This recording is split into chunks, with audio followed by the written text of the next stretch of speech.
আসসালামু আলাইকুম দর্শক, স্বাগত জানাচ্ছি রয়্যাল বাংলা টিভির সংবাদে।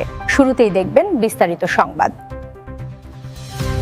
পটুয়াখালীর মির্জাগঞ্জে প্রথম স্ত্রীর দায়ের করা নারী নির্যাতন মামলা আপোষ মীমাংসার মাধ্যমে নিষ্পত্তি করা হয়েছে।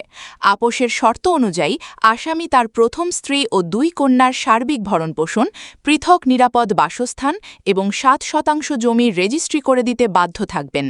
বুধবার 23 July Barishal Black Queen Chinese রেস্টুরেন্টে আয়োজিত এক সংবাদ সম্মেলনে ভুক্তভোগী প্রথম স্ত্রী আসমা আক্তার খুকু নিজেই এই তথ্য নিশ্চিত করেন। সংবাদ সম্মেলনে আসমা আক্তার খুকু জানান, তার স্ত্রী কলাগাছিয়া গ্রামের খোকন চাপরাশি তাকে না জানিয়ে দ্বিতীয় বিয়ে করায় তিনি বাধ্য হয়ে আদালতে নারী ও শিশু নির্যাতন দমন আইনে মামলা দায়ের করেছিলেন। মামলা নম্বর GR 5626।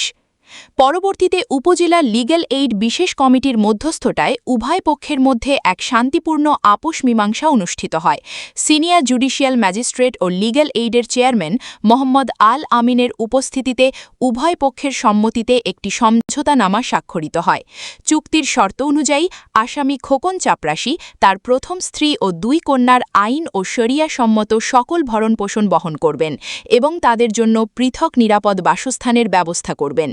এ বিষয়ে লিগ্যাল এইড কমিটির চেয়ারম্যান মোহাম্মদ আল আমিন বলেন, উভয় পক্ষের সম্মতি এবং নিষ্পাপ সন্তানদের ভবিষ্যতের কথা বিবেচনায় রেখেই এই মানবিক ও সামাজিক আপোষ মীমাংসা সম্পন্ন করা হয়েছে।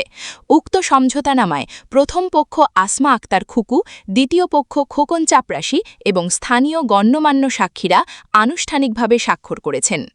সংবাদ সম্মেলনে ভুক্তভোগী অভিযোগ করে বলেন, তাকে হত্যার উদ্দেশ্যে মারধর করেন, এক পর্যায়ে এলাকাবাসী এসে উদ্ধার করেন। অভিযুক্ত বর্তমানে কারাগারে আছেন, যে কোনো সময় বের হলে ভুক্তভোগীকে হত্যা করতে পারে বলে আশঙ্কা প্রকাশ করেন। আমাকে সে হত্যা করার জন্য গামছা এবং রশি দিয়ে আমার গলা পেঁচিয়ে হত্যা করে চেষ্টা করতে আছে বারবার। সে বিকেল 3টের সময় এরকমের কোর্টে একবার রায় হয়েছে, রায় হওয়ার পরে সে আসছে আমারে তোরে করবো, তোরে খাওয়াবো জমি, তোরে করবে, ম্যাজিস্ট্রেট লিখে দিলি কি তোরে দিতে হইবে। স্থানীয়রা আমাকে বাঁচাইছে, স্থানীয়রা ওরা ধরছে, ধরে ওরে একবার বান্ধেও রাখছে। সে সন্ত্রাসী, সে তার বাবা তার মাকে মেরে ফেলছে।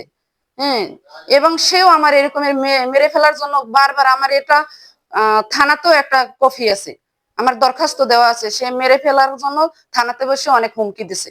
উনি দীর্ঘদিন ধরে আমাকে কোনো খোঁজ খবর নিতে আসে না, ভরণ পোষণ দিতে আসে না, এবং সে পরকীয় বারবার সে আসক্ত থাকে। আসক্ত করার পর সে এক মহিলারে বিবাহ করে, 7 বছরের একটা ছেলে নিয়ে। উনি গ্রামের বাড়িতেই ছিল, আমাদের বাড়ি সুবিদখালি একটা বাড়ি আছে, ওই বাড়িটাও সে 80 লক্ষ টাকা বিক্রি করে। এখনো বসবাস করি বিক্রি করা বাড়িতেই আমি আছি। উনি বিক্রি করছে, অনেক পরকীয় আসক্ত। তারপর বলতেছে আমি লোন নিয়েছি ব্যাংক থেকে 20 লাখ, লোনের জন্য বিক্রি করছে। আইনের সহায়তা আমি অনেকবার পেয়েছি। ম্যাজিস্ট্রেট আমাদের নিয়ে 5 বার বসছে খাস কামরায়।